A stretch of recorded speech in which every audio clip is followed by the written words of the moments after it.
எல்லாரும் துளசி மரத்தை தானமா சுத்துவாங்க.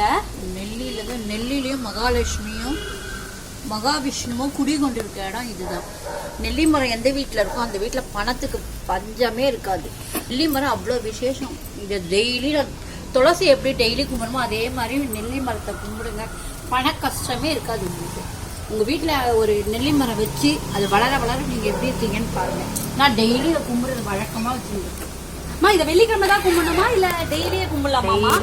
டெய்லி இதில் ஒரு சுற்றுவேன். டெய்லி துளசியும் இதையும் சுற்றுறது தான் என்னுடைய வழக்கம். டெய்லி இனிமேல் கும்பிடாதவங்க கூட வீட்டில் நெல்லி மரம் தான் இனிமேல் கும்பிடுங்க. அதாவது வெள்ளிக்கிழமைனா பொட்டு வச்சு ஒரு விளக்கு போடுங்க. ஆமா, கோயிலுக்கு போக முடியாத நாள்ல கூட நம்ம இந்த மாதிரி கும்பிட்டுக்கலாம்.